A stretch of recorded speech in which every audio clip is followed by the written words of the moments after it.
Gwe muno mu Uganda muli abantu abagagga. Kati gwe wabbidde waati manya wali atamusinga. Nga tuwe example. Tuwe example. Naawe bantu bangi bamanya ababbi. Tuwe example ani mubbi mu government. Kati gamba oyo wabbidde waati. Manya ate wali amusinga. Oyo si asembayo. Kati tuwe ku mabbi ani mubbi. Okitegeera? Naye ne kisirani kyamugulidde bugwizo amalala gasukka. Wabutana aba ku ddagala. Kubanga kino si asinga okubba. Mutwale waagunje wa maama wo. Naye oba kiki bannange? Maama wo omusomi w'edduwa. Naye ate bannange nti tanaaba ku ddagala ate ddagala baalisanga yeewu. Speaker anaaba ku ddagala former speaker. Yaleka yali anaaba ku ddagala oba yasoba. Amanyi okweyambulwa ekiro n'alaamiriza. Oba yasobya lisobye.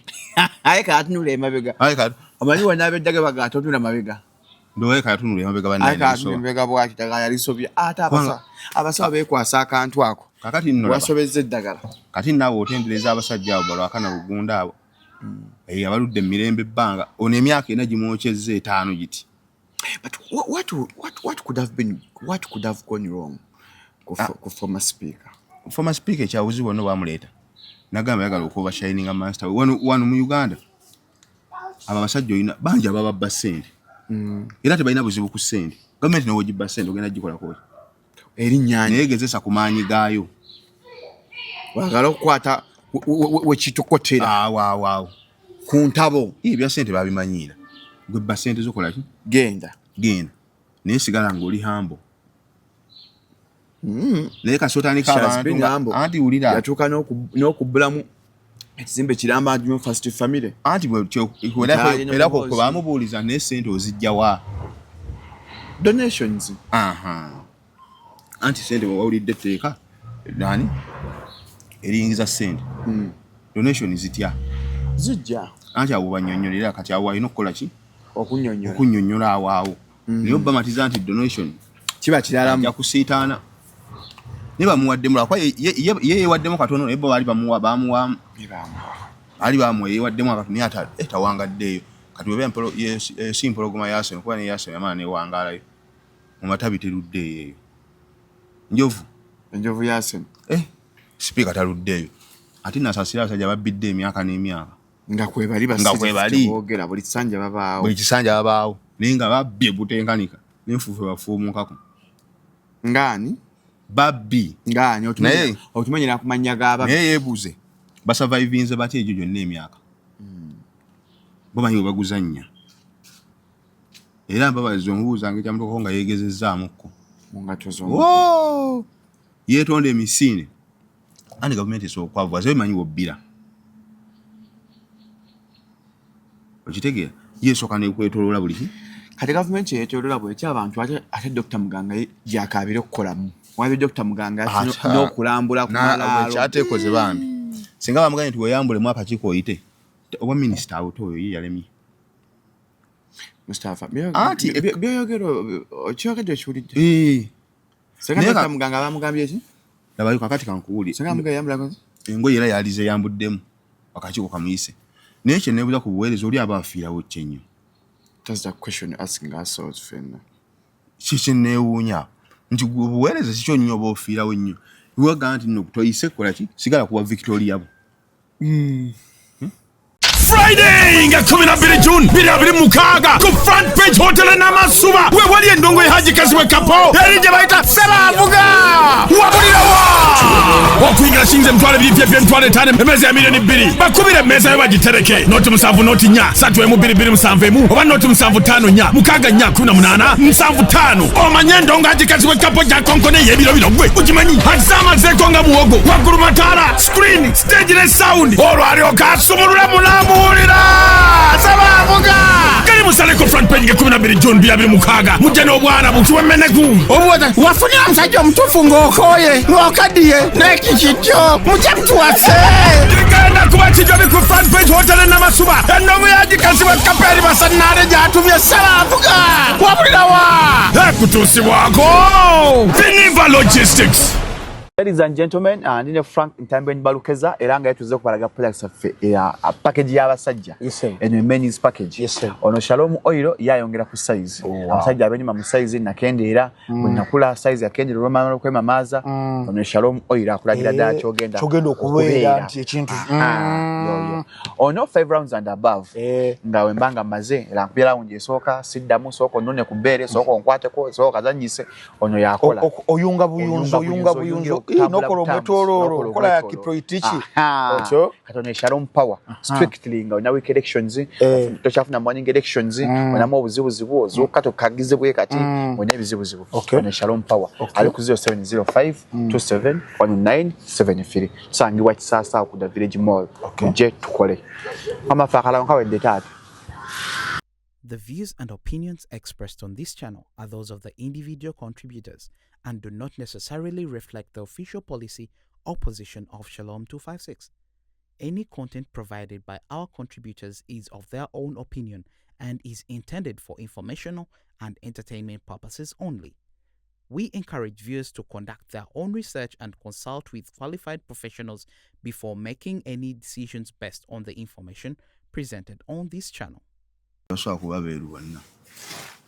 Muberamu abaddu anti mubamuna abatali bako tumiramu abaddugavu kashango ibenti nsanga mama unga mweru mama nge smero wa chocolate ni ati ko tuguringo kufana nge saati yo gwabaye ntala nge saati ngana ofefe tuli be kana ate goggo ebukojje baddugavu yego yavamu no just since na fana be bukojje naye wafe tuli tola mta don't you see my son kali chembuza ofana ani mama wo tata wo bukojja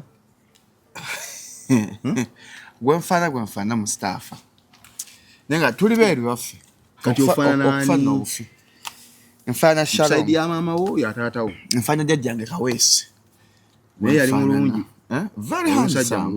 very handsome like ofana very handsome kali golinga copy ya kumeka ku yetu tugeragera nza asooka line esooka aranze musika wa Kawesi katonda anosinekera kwana amanyo musika wa jajjawe tajajja Kawesi jajjawe yali ajoga nnyo talina baana yebalina ne yalabanga omuzukulu ngala bategeera angazo asanidde yalaba omuzukulu amufaanana omuzukulu buli omuzadde empisa anti buli omuzadde w'abaana abalenzi nalonda muzukulu nga ye musika mwamaze okubanda mayindinga yes yanonda primary nga ndi sharp naga kugambye nti abalaba nti abawe bazadde temuli ki akuba kwagala ayinza baagala nnyo kitange nina ataagala anti obusika bugenderako wisdom ng'ovudde ku knowledge obusika bugenderako ki kakati wisdom ate tira nnyo okujja mu myaka ntegedde omuntu yenna omusika olina okuba neki ne wisdom ng'ovudde ku knowledge naye wisdom ejja nnyo mu late 30s myaka magezi gajja myaka 3 waaw kakati gwe muzaddewo taata wa muwatuukira okugamba nti ona mutaata abasinga wisdom yasima oyagala tukinyonyo kya side yetu kunyumire naye nga tugamba mazima n'agamba mu baana bange omwana wange oyo buyinza azaala omuzukulu omulungi yes naga omuzukulu oyo yansikira kati nga nze Jaden bwana azaala omwana nenga Jaden si abansikira muzukulu wange anti wazo okola Jaden mutta siwe kiba bwe kiba just mwe kyemuteekawo ekyo obusika Shalom si bwakwagala bwagazi nti njagala omuntu anti osobola okubeera n'abaana nga tegweyagala musiru nnyo okufa okwagala ko tekuliko formula osobola okubeera n'abaana bo naye ng'omusiru gw'osinga okukola ki okwagala kati asikire wanne olw'okuba omwagala nnyo wali abasikira omusaayi wona abasikira wali oli Seka Kayongo w'ekiwuli alina abasika nga 5 alina ow'edduwa omusika edduwa omusika edduwa Mustafa yabaati Seka Kayongo wali alina abasika nga 5 alina ow'edduwa alina ow'enteekateeka alina ow'emikolo buli omu alina department ye kati omusika edduwa baakola ki anti yasoma edduwa ze yali asoma yakubanga ebitabo n'ekitabo kyo bakikuba batya mama obi akola tobimanyi mama Mustafa akuba bitabo akuba kyabikubirawo mama akuba bitabo Mustafa ensi yonna ekimanyi sigumuseebye nga kyogerako wanene ate twajja byogerako wano twasooka kyoga katudde wali eri najjukira bulungi neŋŋamba ntya Mama wakuba bitabo.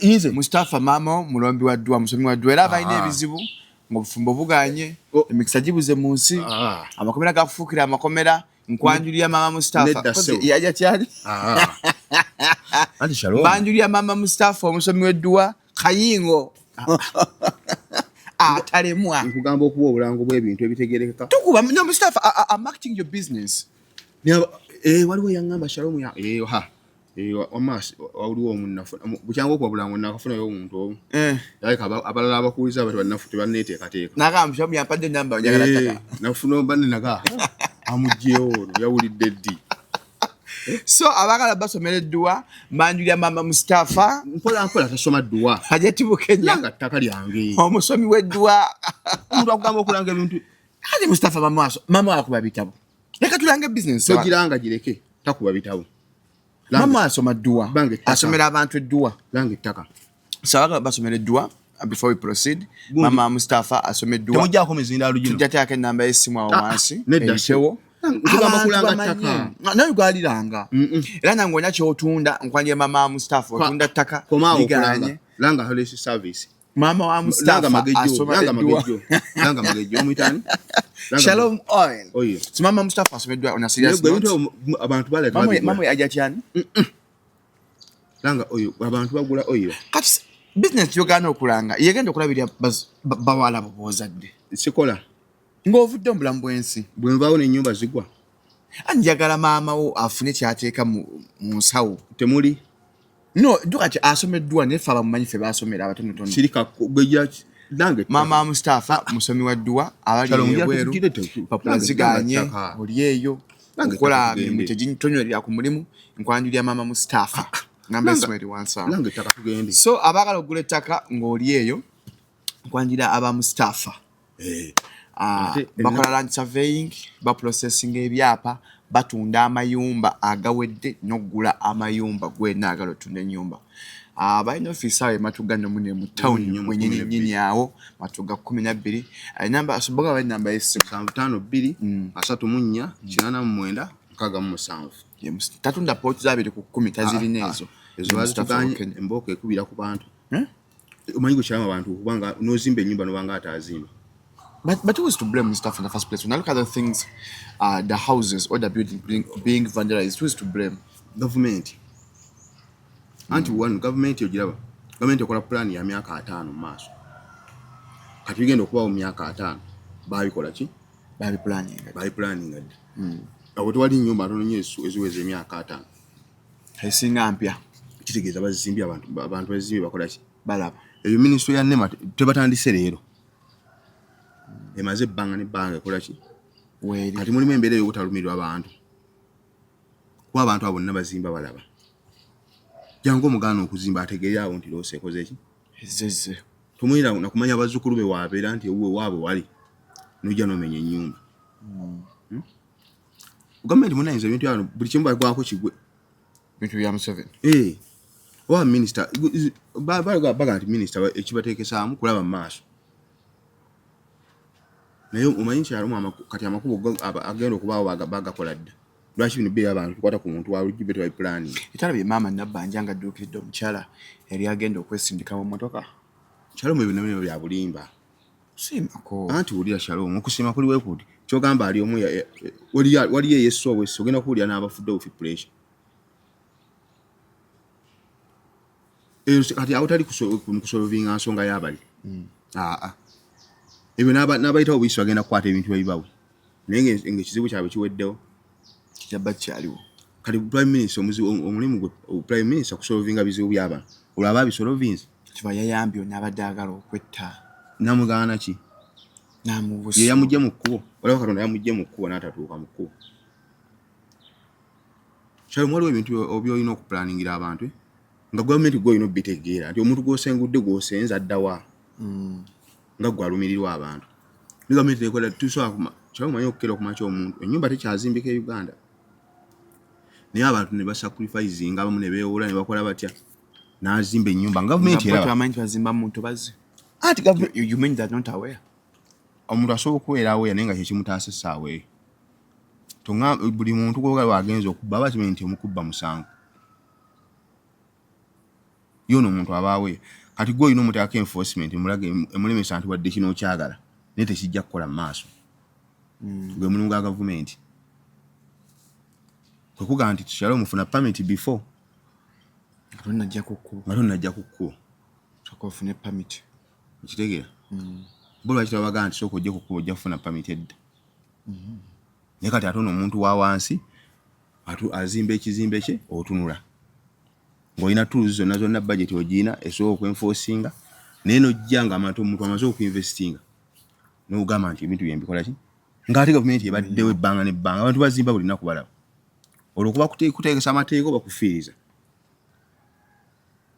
either way you perceive it gwa mulabi naye kikugamba nti kati waaweerere lwaki basobola kuprotect ne wabweerere webatonga ebbanga lyonna kati nga tewali asobola kugenda okwenkulokingawo kati wali asobola kukola ki kyali tesobola kubawo ekito before nga abantu bannafiirwa it was very possible naye kati bintu byatabuseemu Salimu tulaba munnange genda ku www.bankbet.com genda yobenga ate munnange wonyogera akasente kali eyo empira ja international friendlies je ziri mu kutambula kati nabyeko Belgium mwe nabagenda osamba nabo olunaku olwaleero kandabe wano Belgium esamba limazo samba yasambyo saa 10 Portugal esamba sawa binya chikana mu tampuli ja besamba tunao Romania esamba Wales wali empira USA German yena friendly gendo benga mnewo wangulia kasenta ate mpola ku www.bank njuko kuje stalinga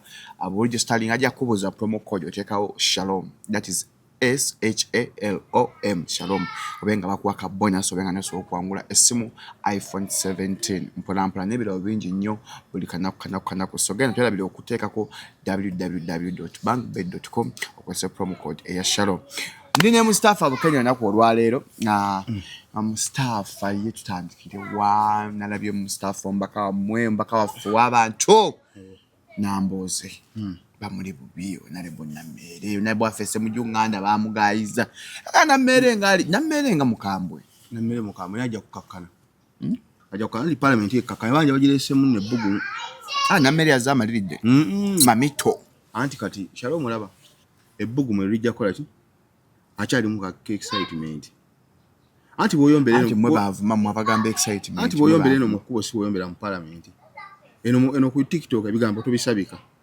ate mu parliament obikola ki obo ino okusabika mu ebigambo kati ajja kukakkana ajja kusala mpola ennyumba ya TikTok otuuka n'ogivaako ajja kutuuka amanyi nti wona lebo nti eno lebo tajja ku TikTok buli kibadde ku anti agenda tuukaako we yuka luva ku parliament adda ku live akyali mu excitement akatonotono no ekigwero kiraba buli kati naku mekazo yakateesa tugenda myaka etagera teseze myaka emeka yogera sawa nagamba anti ajja kusirika nkugambi kala kyali mu amaanyi ne excitement ndibava ku parliament asibira ku live n'abanyonyola ekikoze eki teseza bulungi nze nakajja n'oluzungu lw'enfuma tulaba ajja tuukaako we kati ngali bwavayo temumanya nti mukola yakoze akyali mu kali ake excitement parliament nawe ogimanyi ng'omuntu abadde ateseza ku TikTok wanabonyamala ateseza ku TikTok bebirowoozo ate bibadde biyitawo kati okuva ku TikTok wanabona mmere embaka omulonde gubalangirire masaka anti kyegambe enjawulo ebaawo nange kyegambe nti omubaka ali wewa we Masaka gubalangirira enjawulo ebaawo okuteseza ku TikTok ne kuki ne mu parliament kati ujja kulangira bikyuka mu mpolampola toni ekyuka language ekyuka ekitegeera kati nyombo zo TikTok losa zizaateko anti ogenda kuyomba na buli naku buli mu parliament nga baayogedde ng'ojja kula live atamba yatuleetera ennyombo kati nga tukulembera yage ogenda otya n'okola Dubai walabe state of the national address namulabye anti kati naenda kwa kabakudaliye mutu banamu mumanye bannaye omusajja kabakudaliye mwe katonda akola abaduga tebanyiga ndandoza banna Uganda anti banna Uganda beerabira mangu wakimanyi muntu mu Uganda mulimu omuntu asobola osula enjala Shalom wiki namba nali olunaku lumu neerabira nti asuza enjala wiki anti amazi essanyu likusangula kamazi kagedda anti ate agaba Uganda gadduka misinde sanyu kasita sanyu diba ayayaya wano munna Uganda anti bandu ebyabo byakwera biramangu kale kyali yayogera ku Okero yatumulaba we twamuta no walonziro isi nitukumoza eki speed yaffe tebirwa yawedde batutte era emikuye bazudde triple speakers yagenda mwezi atwala billion at 2.6 billion ziyagenda ko kubanga ku mirimu gya tutte oba eringa atambula atya bannange yekendange Roma nawuliranga bye basomaawo bya engeri gya ssente gyatambulamu ngozo go bayetolodde ensi yonna banaagiddingana naye ng'akyali ku lugendo olwo nigwe Kafero yali mu YouTube yayima abasoma balina engeri gye balyamu ssente kyalo mugwe ne bakwasa akawo eddakiika bannange oba speaker soka kwekuba konfuufu okubba okulyawo watali yadde mulambo former speaker abadde mugamba ki naye anti ate yava mu kwekuba kwefuufu naye kuba kizigo kale ate gwe okoma ku nfuufu bwekubako enfuufu fenna tukugira ki tukuleka Mustafa omanyira gwe tumulaba bwe yakoma you go back go ensi ekudaalira oyo bambi nyesalamu abantu bakyuka bannange nze nembeera speaker of parliament temulambo oli agula Rolls-Royce nze ngula embalaasi anti atambulira ku mbalaasi wogigulira era nga tukunona bano bo tebaagala abasingako gwekyalo muno mu Uganda muli abantu abagagga kati gwe wabbidde waati manya wali ate amusinga nga ntuwekwe example naawe bantu bangi bamanya ababbi tuwekwe example ani mubbi mu government gamba oyo wabbidde waati manya ate wali amusinga oyo si yasembayo kati tuwekwe mubbi ani mubbi okitegeera naye nekisiraani kyamugulidde bugwizo amalala gasukka oba butanaaba ku ddagala kubanga kino si yasinga okubba mutwale ewagunje wa maamawo naye oba kiki bannange maama wa musomi w'edduwa naye ate banalegenda nti tanaaba ku ddagala nti ddagala baalisanga yeewuwo speaker anaaba ku ddagala former speaker yaleka yali anaaba ku ddagala amanyi okweyambulwa ekiro n'alaamiriza oba yasobya yalisobye aye kaatunula emabega omanyi wanaaba eddagala bagata otunula mabega ndowe katunula emabega bannange bwaki ddagala yalisobye ate abasawo beekwasa akantu ako kakati nno wasobezza eddagala kati naawe otendereza abasajja abo balwakana lugunda abo abaludde emirembe ebbanga ono emyaka ena gimwokyezza 5 giti. But what could have gone wrong ku former speaker? Former speaker kyawuzi wano bamuleeta nagamba yagala okuba shining master wano mu Uganda aba basajja oyina bangi ababba ssente era tebalina buzibu ku ssente gavumenti nowo gibba ssente ogenda gikola ko erinnyanya negezesa ku maanyi gaayo wagala okukwata wekitokotera waaw ku ntabo ebya ssente babimanyira gwe bba ssente zokola ki genda naye sigala ng'oli hambo naye kasotandika abantu anti wulira yatuuka n'okubbulamu ekizimbe kiramba Junior First Family anti era ko bamubuuliza naye ssente ozijja wa donations anti ssente wawulidde etteeka nani eriyingiza ssente donation zitya zijja anti abo bannyonnyolera kati awo alina okukola ki okunnyonnyola awo naye obamatiza nti donation kiba kiralamu ja kusiitaana ne bamuwadde mulakwa ye yewaddemu katono naye bo baali bamuwa yewaddemu akatono naye tawangaddeeyo kati weba empolo simpologoma yasen kuba ne yasen yamala newangalayo mu matabi teruddeeyo eyo enjovu yasen sipiika taluddeeyo ate nasasira abasajja babbidde emyaka n'emyaka nga kwebali boogera buli kisanja babaawo naye nga babbye butenkanika n'enfuufu bafuumukako ngaani babbi otumanyira ku mannya g'ababbi naye yeebuuze basavaivinze batya egyo gyonna emyaka bomanyi bwe baguzannya era mbabazi omubuuzanga ekyamutokako nga yeegezezaamukko yeetonda emisinde andi gavumenti esobola okwavuwaza bemanyi wobbira okitegeera yeesooka nekwetoloola buli ki kati gavumenti yeetoloola bwetya abantu ate Dr. Muganga gyakaabire okukolamu wabye Dr. Muganga n'okulambula ku malaalo kyateekoze bambi singa bamuganye nti weeyambulemu akakiiko oyite oba minisita awuta oyo ye yalemye Mustafa byoyogera okyogedde okiwulidde senga Dr. Muganga bamugambye ki labayo kakati kankuwulire senga Muganga yambulako engoye era yalize yambuddemu akakiiko kamuyise naye kye neebuuza ku buweereza oli aba afiirawo nnyo. That's the question you're asking ourselves fenna. Kiki neewuunya nti obuweereza kikyo nnyo oba ofiirawo nnyo wagamba nti nno toyise kukola ki sigala kuwa Victoria bo.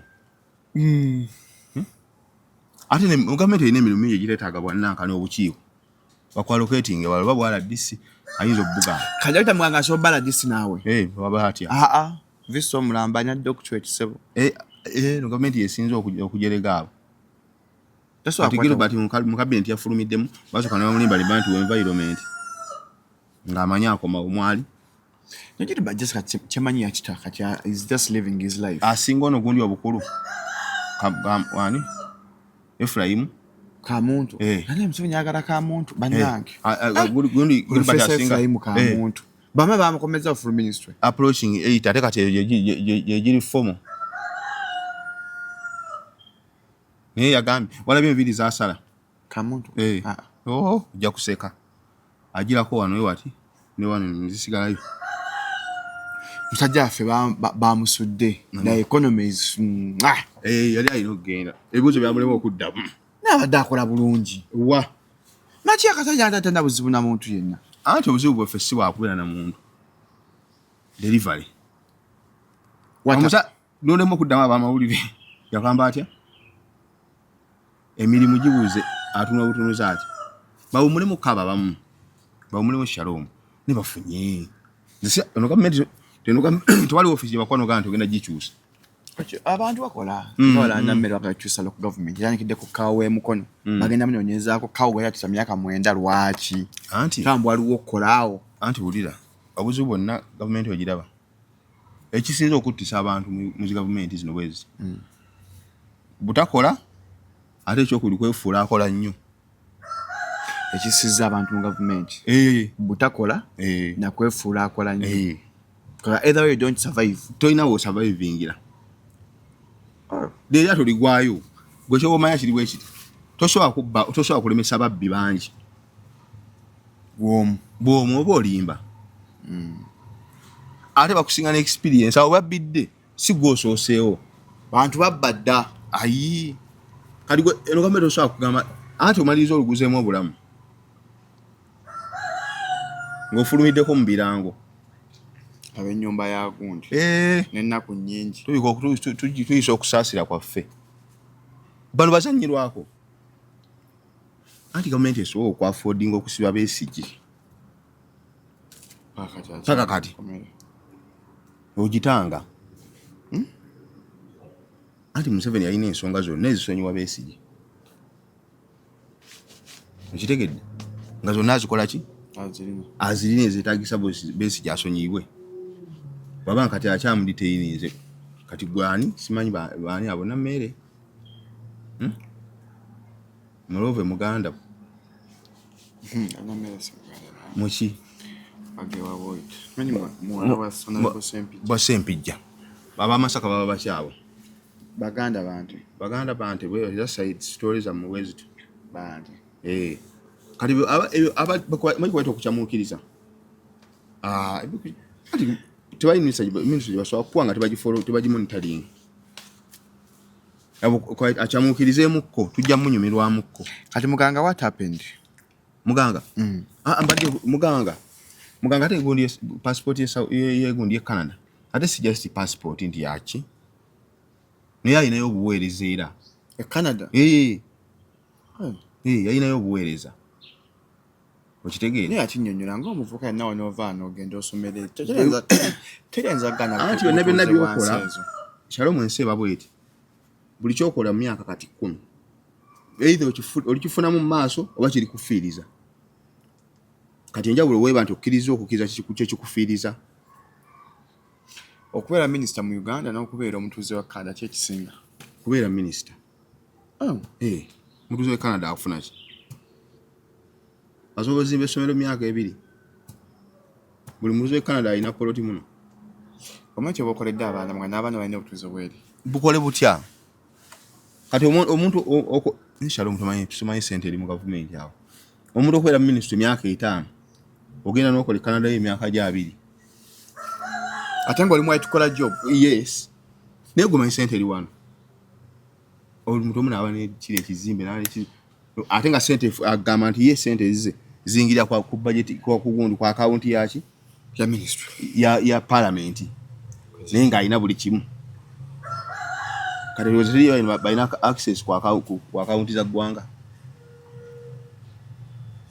ne bamukwata ne bamugamba soka olina passport ye Rwanda olina ya Uganda olina ya Canada ministry yagite omanyi ebikusomoza ebisukka okimu ekikola ki ayita ajja kuyita natuna bwe tunenya wano wonna n'abyejjo mwami Frank Shumba ng'ali ku malalo ga mugenzi tata wa manti kati baba vandimwe tayemo stayebwa ense kulaba oli musajja mu binnyo no kati ye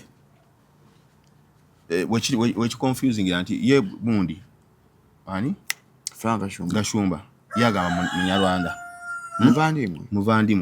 muvandimwe yavewa e Rwanda ate ono gwakayanyako yetakkiriza nti munyarwanda kati olaba bikwatagana yagamba muki munna Uganda anti mpuliriza kyenkunyonyola ye lwaki ye kati Gashumba yaba afiirawo ki onaganye okukkiriza yesimu ki nakyo oli mukwano gwalumirwako mukwano ali ku mukwano gwe agamba mukwano gwaffe batuyiye ekintu anti kyengamba nti ono amaanyi obusungu gyabujja obukananyako onaganye okukkiriza nti munyarwanda abujjawa naye tawedde ennaku ngolaba omusajja Dr. Muganga akabira ku ntaana y'abazadde be taweddemu ennaku anti buweereza bw'ennaku zino bwatabuka oli wabumu n'okwetuga kye bunnemesezaako kyalo ate nno oyo kati tulaba oyo akaaba alinayo emirimu emirala nawulidde kati bakajjako baminisita basatu abamu bagamba nti omukulu yennyini akuweesa guno n'akutoozezako kino kyalo mu byonna eno gavumenti tugamba osoogenda mu vetting process nga President Museveni yakusindiseeyo bakumma do you think it is possible unless the president has interest in it anti one position ezimu kati president asobola kuwa nabo baba ne gundi zaabwe n'ekibalo kyabwe walisobola okuba wati pressure kakona agende ku cabinet bano nga bwakimeta ajja kukola ki ngaliwo ya mu blockering nga byanyu bwe tugatte ofune kati bano agende tukuwadde fafe tukuwadde webawo pressure batekkakkanye ebikakkanye anti mizanyo giba mingi awo mu gavumenti Shalom kubanga era baagala oyite era bano bakasimu kandi badde kayiseemu dda kyengamba tolabambo obuzibu buviira ddala eri ku top bazooka badde bamugeza mu ssaati Dr. Muganga badde bamugeza mu ssaati balabo beenamutuuka bagenza opimako yabika amapeesa why do I know you not lwaki nokagamba omusajja ssebo Dr. Mulamba badde bamugeza mu ssaati balabe anti awo tewali Museveni gwasobola kwagala ayitewo n'atayitawo nange kyembuuza wewaziwe nnyawo bwe basobola okukyusa etteeka eddambe eriwandiikiddwa ate awo abantu 12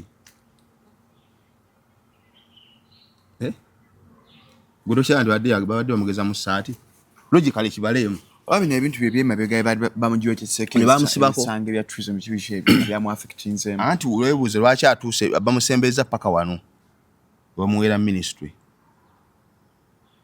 ebyo byonna babimanyi lwaki bamusembeza wano bwe tolowooza nti wabaddewo omugugu gwe beetikkulako butya anti bala bulungi ebigambo nabyo omusajja nga akaaba nti wuuyo nempulya ennaku ngenza waba musajja wammwe wuuyo tumuwadde yakoze eki yalemeddwa mukyalina kye mutugamba fe tukyejjeeko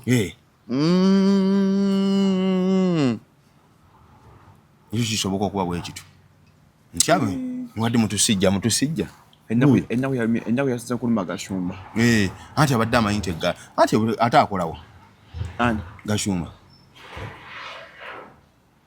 kati walaba akola wa sisi muka Uganda yetunda ki bali basomesa abantu ndaba yadda mu kantu ndabika katunda kati simu ketunda ki mindset change y'abantu behavior change talking to people ogwo si mulimu ebyo si teba NGO ogwo ate mulimu because asasura maybe as far anti era omulimu gweza NGO ogwa mu kusaba byonna byonzizaamu sinnabitegeera ngamba omulimu akola ku radio for remand program entugga kubanga enigi naye ebeerawo mu kukola ki mu giveaway si we kiri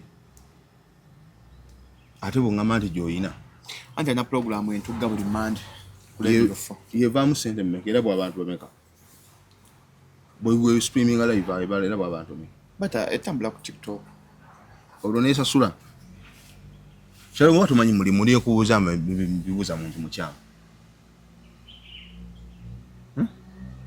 sori muntu mu Uganda mbu Mustafa akola kituufu nnyo buli omu alina engeri gy'asurvivinga kati naye yengeri eyokukola ki kutembeeta bantu gwanga oba gwawukana muno babbulooka oba gwagute naye nga biza kutembeeta abantu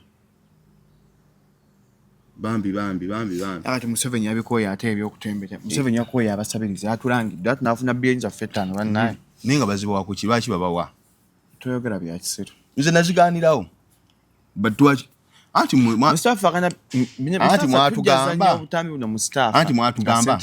mwatugamba naye nabanaye ne Museveni nammwe yabalaba nga muli bajega basiru nnyo yabatenda obugwagwa omwezi guno ogwasooka ne mugamba nti omulimu gwaffe gufuna okufa ako n'akawandiika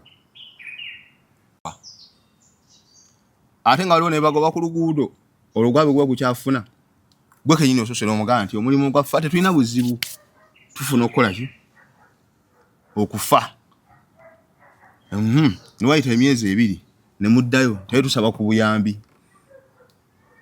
tuwongere emirimu gwaffe ogufuna tuwongereko ate eryogo bamenyedde kamera tugule obuzindaalo tukole ebintu webi kati gwe gwalina ogwo ogufuna nno okyali awo eryogo bamenyedde omuki omudaala gwokyali kugwo ogufuna oyongeremu gufuna ennyo so olugenda kufuna billions of $5 oba president yogedde nikyo kyankanze nze omuwanika nsaba Katonda ye ate tebiriko na kusaba Katonda ngaazibawa kuki mwe babateeka awo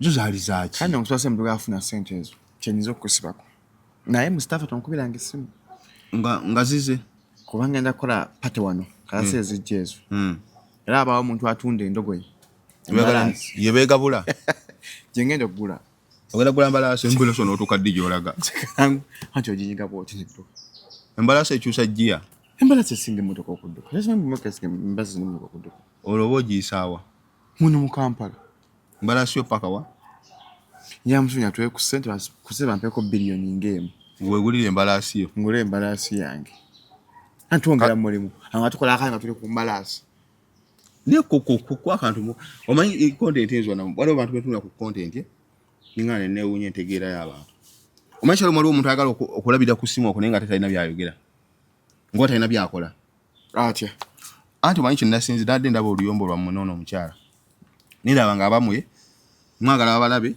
mulabikire ku kamera naye nga ate byolakiriza ku kamera temukola ki kati gwe mulwananga nnyo ne mubeera n'emitwe egiyiya nze TikTok nekyalo omugose nga olaba TikTok za nsi endala omanyi waliwo abaana balina content okwo ku TikTok eza Nigeria Kenya biki nga ye nebifa mu ggwanga tabimanyi nga yina script eyiye gyakola ki gyatambulirako nawe mvuka mwameka mta Dilani page mu following and ebintu bye tweza kumanya tamanyi na bigenda mu maaso na mu nsi ayogera ku bintu birala nnyo ne kati ono content wamwe w'okubuukira abantu omuntu ogulina okubanga muyiya nnyo okusobola internet eyo nze ba TikTok abakabi abuukirani abawamba ennyo internet mpaye ba TikTok abakabi bomanyi bangi bali awo Kenya waliwo n'abatayogera mu yadde ekigambo n'ekyo twogera mu Uganda twogera mu we are looking at Uganda anti kyegamba anti Uganda limwe temulina amagezi ga content anti wano mu Uganda buli motivational speaker buli agule suit n'agisaako mu Uganda buli omu n'akubenga tu ng'atandika kuwa amagezi have hope don't lose hope agalina n'agatalina ataagawa waliwo atalina amatono ng'ataafuba nnyo agakendeeza agawa abalala ng'alina amagezi matono naye ng'afuba nnyo yebalako agakendeeza kati buli muwulira ng'akendeera buli muwulirako ng'ayogera temulaba akendeera buti Mustafa mumuleta content w'entalo wakyo w'okubambira kino waki anti kyegaye nti emitwe minafu kati oli bwafuna omanyi kati wano ba content creator ba Uganda oli kyobola baagala nnyo kamera no ayagala bulina kuba nga balandukira ku yafu ne byanakola ki byanayogerako ebinayisawo kyano ebinayisawo kyano lake nafu n'abalabi baffe nabo ne babyembula esinga babyagala okufa kubanga nze neewuunya nti ono waba ayomba noono audience efunirawa ndiyo nenyumirwa okufa ne balonda ne saidi twimugundi kati ekontinenti wa Uganda wakola ki waali nti abantu bano ba content creator bakwata side ne begabanyamu side ono naddako ono n'avuma n'ono n'avuma ono kati abantu balondawo side kati ono alinda onye kyalo kyanaddamu sibo ki n'ono kyanaddamu mayi byabikola naye kati nga page olwo nga views zikola ki tetubikola eno ekyanja nga views zitambula. We are here to educate, inform and entertain. Naye kati wano gundi page ndaba esinga zonna kazitambulira ku ntalo ne bano babakyaza abakantu nabo balinda avumyani nkera gwakera okukubira essimu kiwaye Omega 256 sindi wamuwulira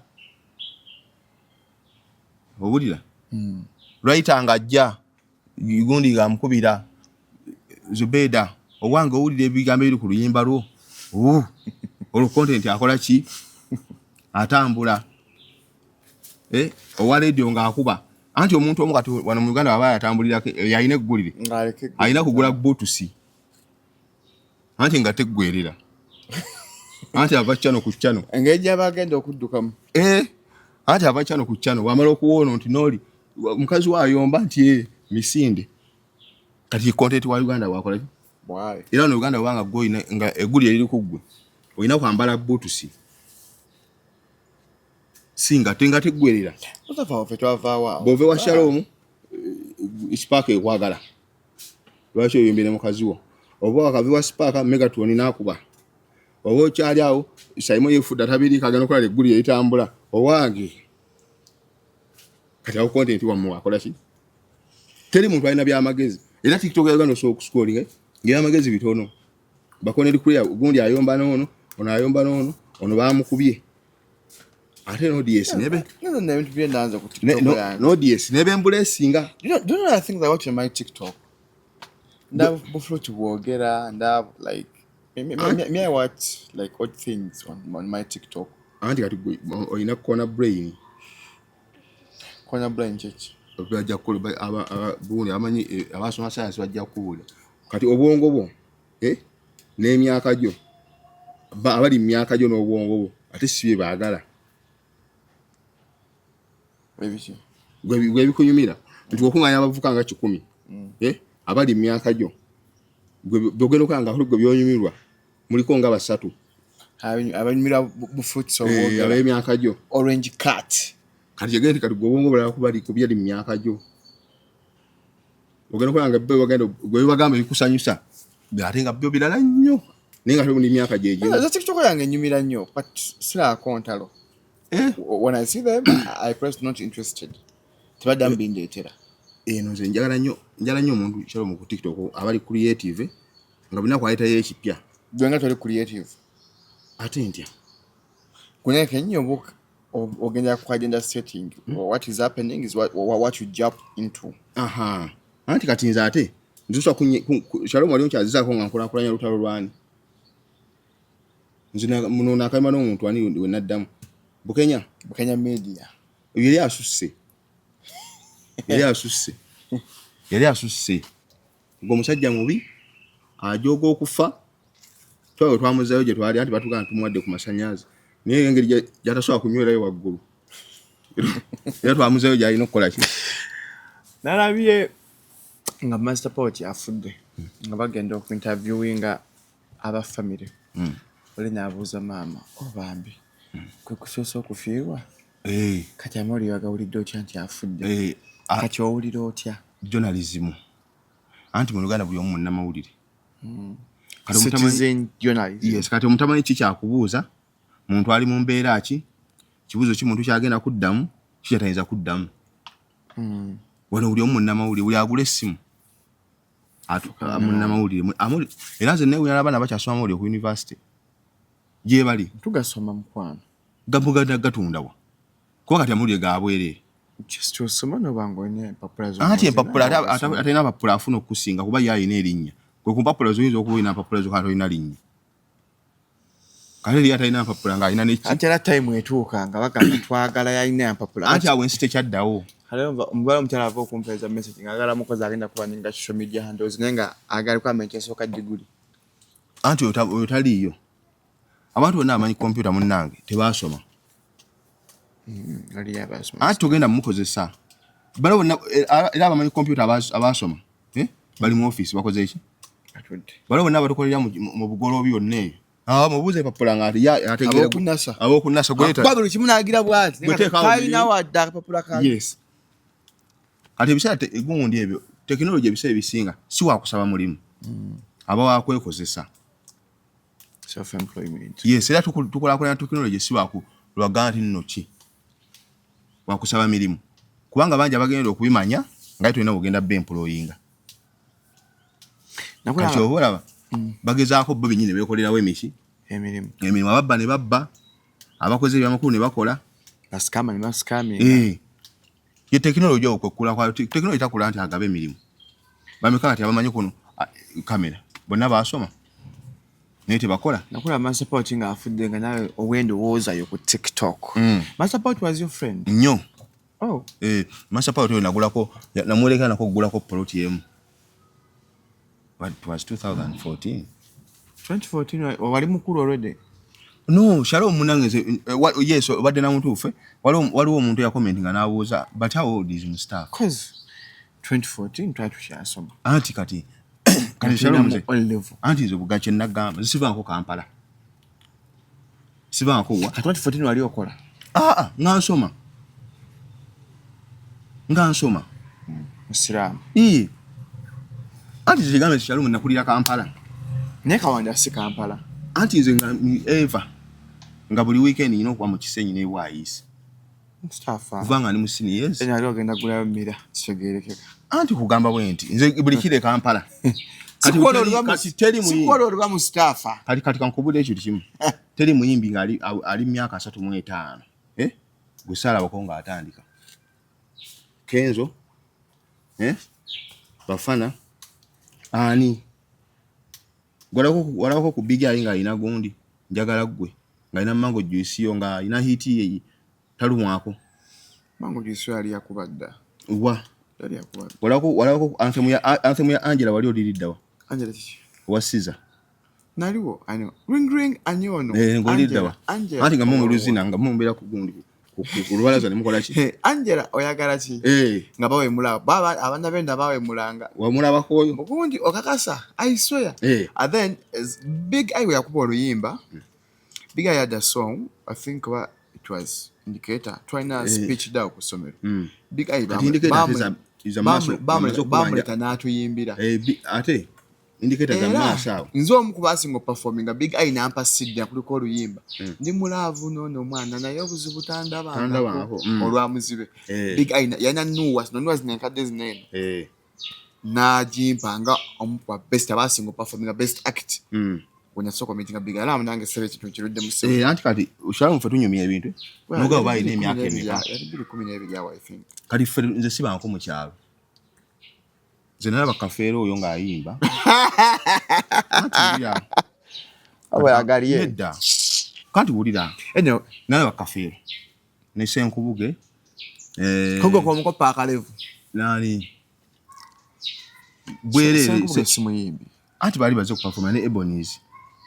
Kali ngama nga yana hoteli wonna balina okukola ki? Anangira maduwa okulya. Owulira. Bonna ne bajja okulya ngama ngo oyo omusajja esaje n'epima gutula ku TV. Chenda mweme kao. Kuga awo lozali chenda mwenda. Chenda mwenda ngotegere. Nze Shalom kuga nze navadda nyino obwongo salonda bulonda.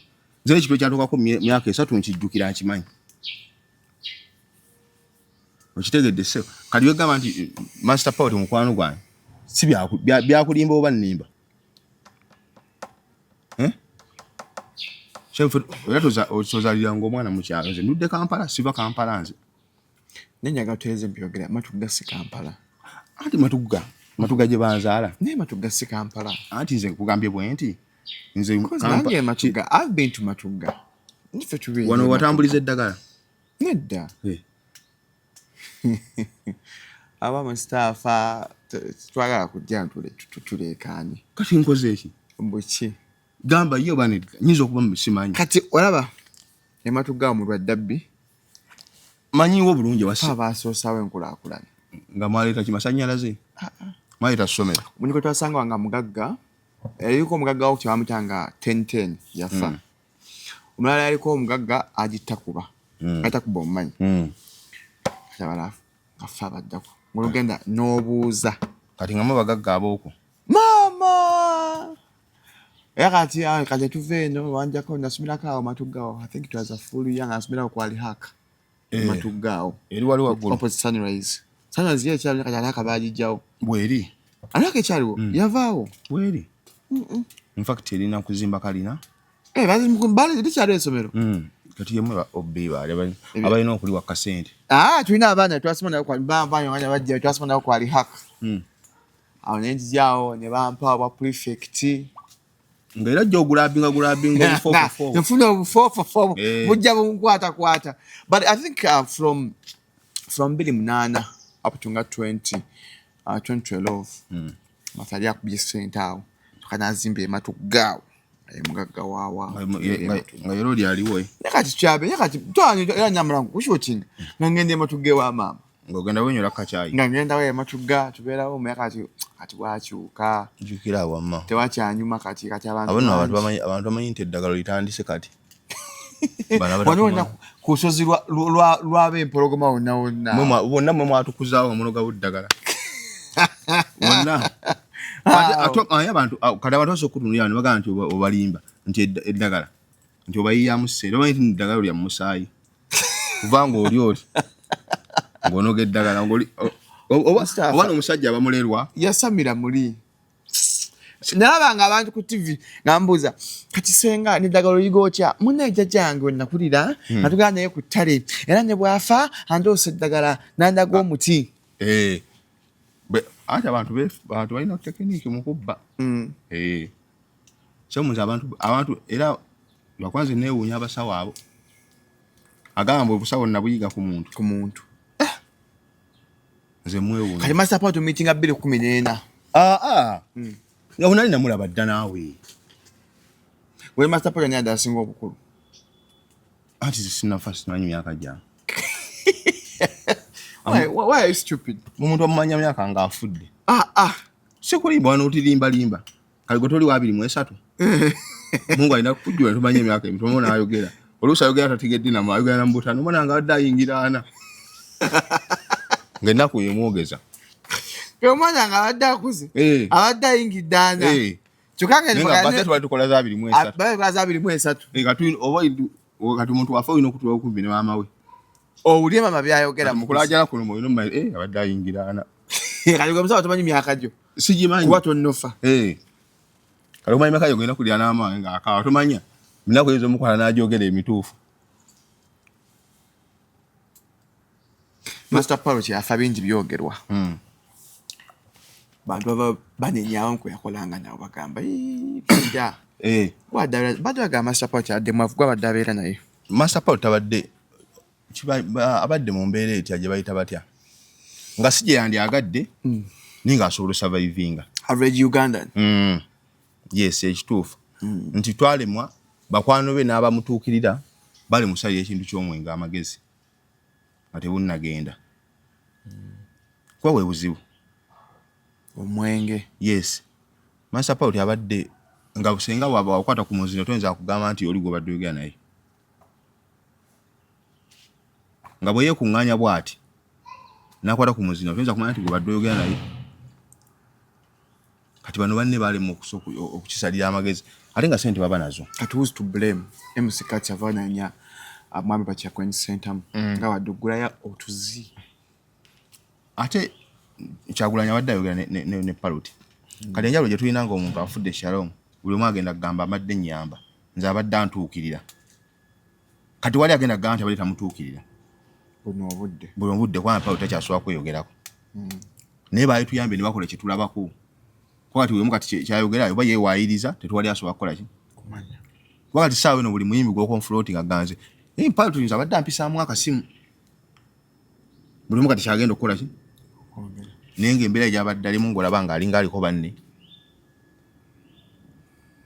wakati saa zino buli omu tewali Shalom gw'ogenda kutuukira agambe nti nze mbadde siyamba Parrot kati buli mukati yalinnya edde eggaali y'okuyamba nze mbadde musanga n'egindi nze tubadde tulina bwe twesanga nze abadde ankubira kasimu kati omu yagenda okukola ki anti waliwo abamu abali silent bangi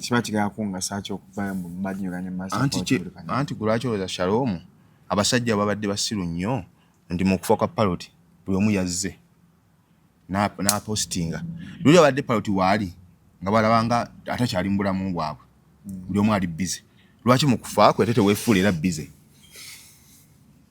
nanze mbusiru bwange banga Parrot afudde nga nkansooka nkuba ku simu ya Charlie wange nenkuba angaba kyekyo musange mulago kati nti buli omu kati yavuddeyo luli Parrot abadde waali nga bamulaba naye nga buli omu akolaga ali busy alina ebizibu byebimukola byakwasaganya yes lwaki mu kufa kwe atuvaayo olage nti aliko olutoli busy ancho omanyi kyandibadde Parrot okufa kugatta anti kugattaani nti Shalom kati omuntu okujja ne mubeerawo ng'afudde ng'ate mubadde mulamu nga waali omusobola muyamba kigattako ki kubanga generation z'okuyimba ezo nze mbalabyeko bonna bangi abaatandika mu generation eyo ati Parrot bano bali bo mabegako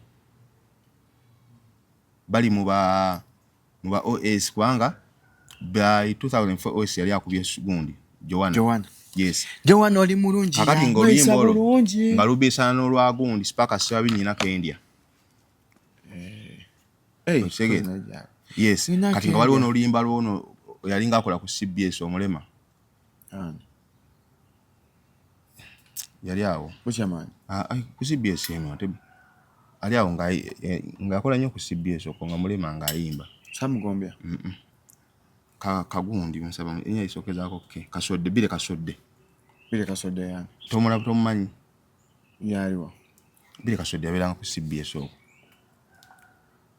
ayina nnyimba ki anti oluyimba lwe okugamba nti lwabeeranga nezo nnyimba ssatu nga zitambula Joanna nyina Kendi aweyo kati abo baate oluyimba ndwirabidde lwalinga lutambula kati baabo bali mabegako kaliwo ate wano generation y'ababigi abo bakenzo basaha bafana baba Parrot kati Parrot ate bajja ne babeegattamu kwa Parrot era balaba nga basinga kuba n'emyaka mpaka yali yakubadda anti kyegamba ne bajja ne bakola ki n'omanyiganira awo naye nti bonna abadde batunulira Parrot nga abatakola ki abatamumanyi kakati bafantom baabo bonna we bali babalaba katolekebaka webanga ddala bayize nga baagaliza kati batandikire kwabo ani agenda bayamba ani okuyamba Phantom anti bana ba federation zaabwe kuba kiti ekibiina kitwabwe kiyinza okuddukirako omuyimbi okitegeera kyekirina okukola ki kali Phantom Lovins federation ye anti kati mulimu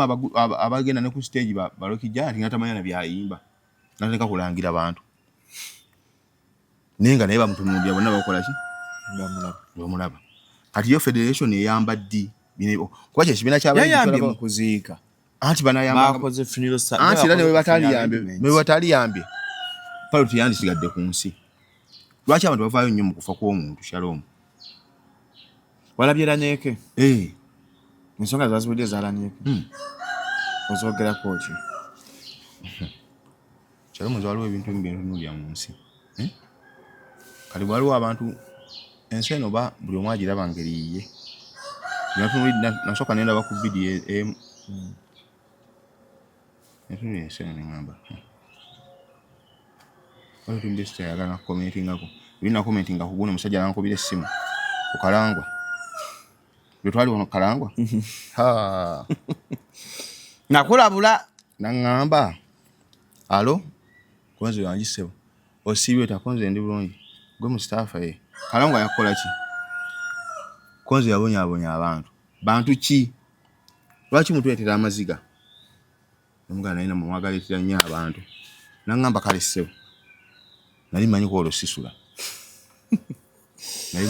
ate baakasala nali manyiko olwosikola ki tusula sisula naye Katonda ono n'okubira maama omusoni w'edduwa ne Shalom ng'oya obyanguya musajja wo tewamukyaza wano Swazi simanyi Swazi yagenze ku musaayi Swazi Kafeero yagenze ku musaayi ne Katonda atuyambe musaayi gwe Swazi Swazi mwana wa Kafeero anti kati bwe twalaze awo wazibu nnyo Shalom ya comment section mwana wa Chief Godwin bannanga ate yamunaaba Swazi mwana wa Chief Godwin wakati abatambula Swazi ku Chief Godwin ne gundi atandise okutambula challenge nziza ba David Utalo abaana batandise okwambala nga yali style empya David Utalo gwe Swazi Katonda amuyambe naffe atuyambe abende mwana wa Kafeero zendishwa Swazi mwana wa Kafeero interview je twakola anti interview Shalom kulanga Swazi afana mu Kafeero anti Nyegwe wabe mwana afana Kafeero oyo ng'omwana wa bulijjo aliriddawa nga tavangayo mu mawulire anti oteetagana musaayi anti ogenda kulaba okuswala nga abaana abadde mawulire nga si ba Kafeero nga betwetula amawulire banene Kafeero yayinza okuba Shalom nga yalinga bano abantu bayita abakizaala Gumba. Kizaala Gumba is what? Omuntu nga si enkwasozi charge spacing babayina kyenjagala okutegeeza loss count abo twajjanja kutwa Shalom Power bobanga omusajja oli eyo nozaala omwana asooka yanetaaga emyaka 10 okuddamu okuzaala jakati Shalom ese services tukuweddagala kati abasajja bano basajja balinga batebi by'amipiira wali omusajja gwe kyetaagisa okwegatta ku muno mukazi n'afuna olubuto nga wala omusambi w'omupiira ntwali omusambi gwe kyetaagisa emipiira 10 omufunamu ggoolo ganakyo nabeera oli nga yekali mu mupiira enaaso okuwaayo ggoolo kati abasajja babaamu nabayo naffe olugira gbewo wotyo kyakusaawe nga gwe buli mupiira tukusuubiramu eki lubuto agamba oyo Haaland ajja kuteeba nga gwe mupiira tukusuubiramu ggoolo ate bonna abasajja baba beegatta nina muzaala kizaala Gumba olina abaana batono ku myaka gy'olina ngamira amusafa n'emyaka naye gwe okimanyi nti Shalom n'emyaka 43 gona kwata naye mmanyiko balinga 2-3 kati njawa kati Mustafa ndo mwana nsinga obukulu Daira asomawo oba akola ali ku university Mustafa ndo mwana nsinga obukulu kozi gwe wezeza abiri okimanyi nti Shalom abantu abasajja tebamanyi nti nabo babeera abagumba ngani banenya abakazi by the way abasajja basinga abagumba nebekwasa abakazi wali ono musajja omugumba ng'enkwaso tezikwata bulungi naffe ate abo beba beegatta Kafeero lyayimba eryefuumula ng'essolo eggumba baba beegatta abasajja mu gye bali abagumba lwakuba abasajja bo tebakkiriza beekwasa nnyo abakazi abakazi bebagumba naye abasajja bangi abagumba kati Kafeero asobola okuba nga ali wakizaala Gumba nga kimwetaagisa okwegatta kungi nnyo funayo omwana ate eno mwana wa Kafeero batunulire n'abasembayo mwe muli abaana abalinga abatajja kumufaanana wali eri we yasookera abakulu abo ndowooza nga wakyalina amaanyi nga gakyalimu nga wala gitannamufumba bulungi wafunye abaswazi awo alabika eyo onamubani omuvubuka oyo nyalabye nga afaana Kafeero bamwe enkofiira ne gita oyo yena batugamba nti siwe abo tubasuuwinga kandi alisobola okwewuunyisa basuuwe kati nze nkubuulira Shalom you're going to see surprises tonnomya mutima kwoyo Mustafa onakusolokera kwoyo mwana gwe balaze nga afaana Kafeero ne bagala si mwana wa Kafeero anti gwe tugenda mulinyisa ne ku nnyonyi jeni ene muwandula anti tugenda kumulinyisa ne ku nnyonyi wakeberereko ebweru bino byemwaloga Kafeero ne mutako obwa Chutex Kafeero bali balina omuloga ban family bayimbi bonna basobola yali muyimbi nnyo nabatunga tebatya kati muntu wakutuga like how do you put eddagala mu kumufu abantu bakamba abantu olisikinga naddala kati ng'omuntu oyo yalinga ayimba ebintu ne bibaawo gwe tolowooza nti alina amaanyi yalinamu ku maanyi ag'enjawulo n'oli ssebo n'amalirira oli amusaaka eddagala essebo abenga ye ayimbe nga Kafeero ekitasoboka Shalom Kafeero yali ayimba ng'ayimba tewewuunya nti olina mwana wa ayimba Swazi ayimba si kumukwano kebera YouTube ayimbira Swazi twazala muyimbi wange nadda kati ba performing awo twazala muyimbi wange oba nnyimba za ayimba za anti wali abantu balina music owaabwe okuwuliramu Swazi nkula so Swazi muyimbi sebo kati kyembu ana akayimba akapya unyo Swazi Kafeero aina waka ensezi towa luyimba ensezi towa tukado kati akapeka kano mukadde waffe by Kafeero Swazi nga alaja nyina mukadde waabwe kawule nomulya bwayimba obulungi ulya Swazi ulya dduliro omulya mwayimba nga taatawe omulya Swazi nga taatawe omugenzi Kafeero onayimba Kafeero ulira mpuyo ono kati gwe ngamba tayimba Kafeero ayimba Kafeero oyo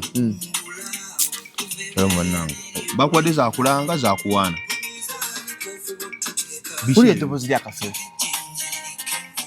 ulira eddobozi lya banye Kafeero yeezaala nze sirabanga abantu beezaala mu nsi muno omuntu wakuwa kasente otama naye Kafeero yeezaalira mu Swazi yamumala yeddoboozi eggo n'ensengeka mwinapika DNA olino lyopika wano ku media kati twavuddewo tetujja gipika awo nze kati kankubuulire twavuddewo awo Swazi mwana wa Kafeero era senga mukola olukujjukujju mujjeyo Swazi tujja kulinnya fenna kye twagala naye ekizibu kyonna temukola olukujjukujju gwe Mustafa anti kye twagala nga mwagala tuswaza mwana wa Kafeero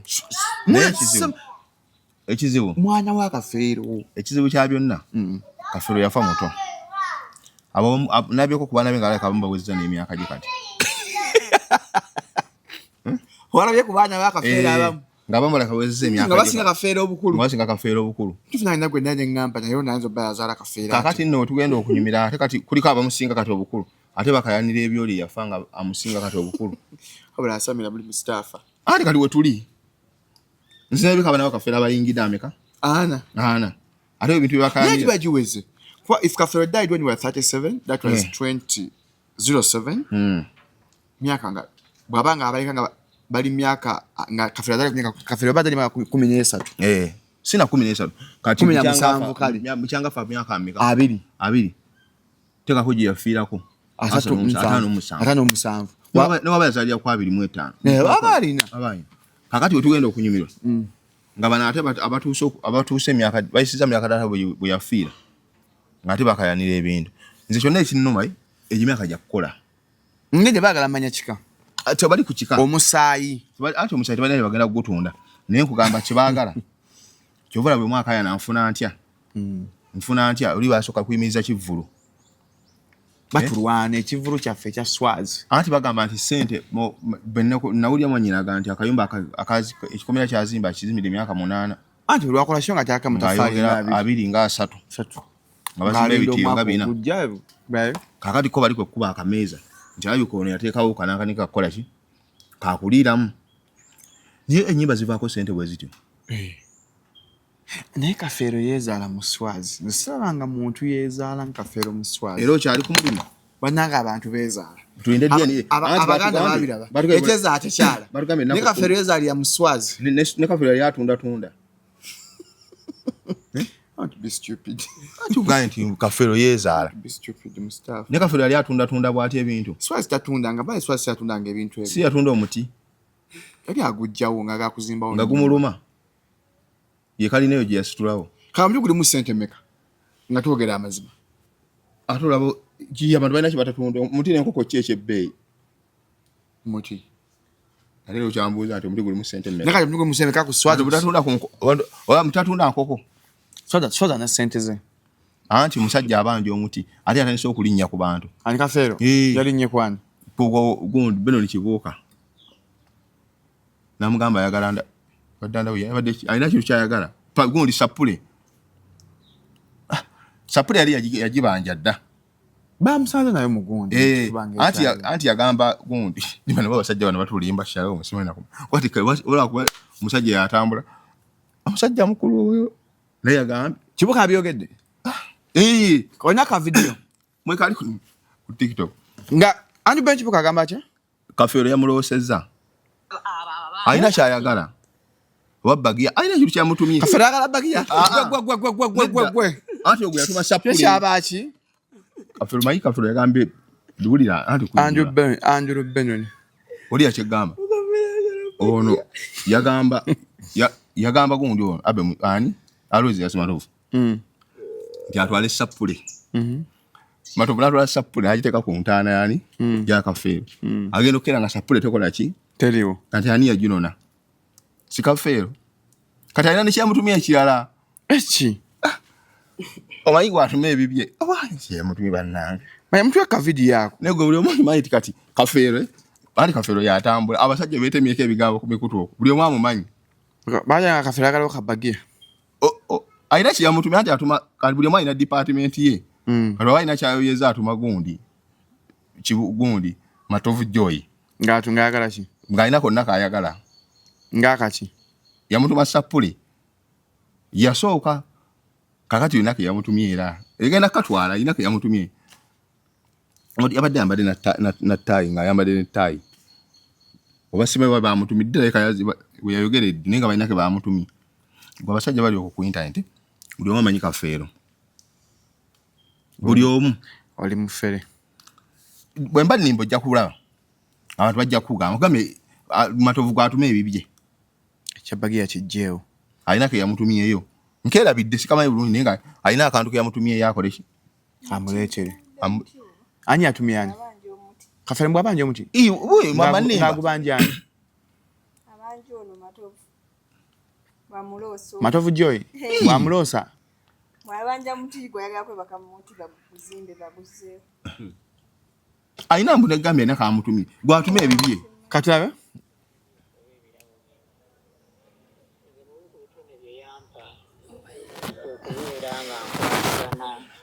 eri ali mu ttaayi bamutumidde kola kafeero andoosa ajja gyendi abaye wabeerawo ensonga zonna ezize alina okujja n'abeerako byaŋŋamba naye ku mulundi guli era ku nsonga ezo ez'okumaze ekulayo yajja n'aŋŋamba baleke be bamanyi bye baliko naye ku luno yabaddemu n'ennyiike ng'agamba yii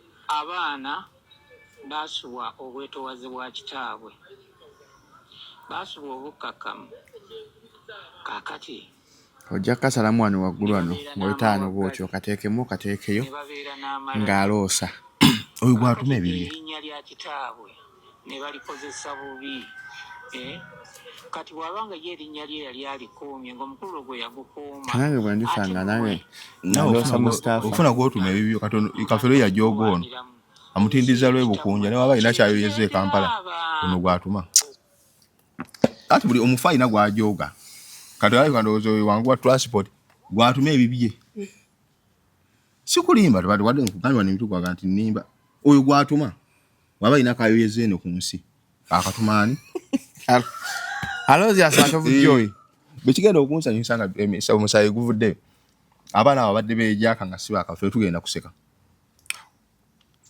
things I can't imagine kati besirikirwa yazaala kafeero afudde kyegendi kafeero aleka enzaala yali si ya mulembe yali yeetaaga mu Bushalom Power kafeero runs and above ka direct naye kati ebyo byalimu ng'ali muwalagi kyekyaviisaako muwagikamu abaana ate kafeero manyi yali hambo ng'asobola okugumiikiriza ekintu kyovala abaana kafeero kyobaza nti abaana buli temanyi nti si bababamu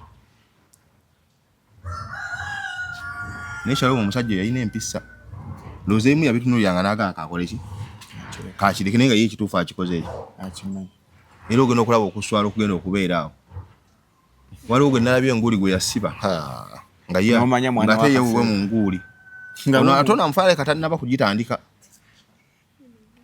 mbeera erabika yemukuba naye embeera ekubba ebuswanyu n'okufaananya ebintu nga 10 okufaananya omubbi n'okufaananya omutamiivu n'okufaananya omuyaayi ng'ekukyusamu bukyusa nga buli kyalo kikulabanga bwe kyagala waliwo ekyalo kikulabanga omubbi waliwo ekikulabanga omuyaayi embeera nga yakukutteko ati gwe kiramu embeera yali ekukutteko bwa munnaye werikugudde weerira mandaazi go kale tetugasuka wanaku olwaleero Tibanya Mustafa abo Kenya mugende ku Simple Construction Company babazimbira ennyumba basangibwa Kampala n'Ddungu n'abazisimu eziri awo mubeere bulungi mweraba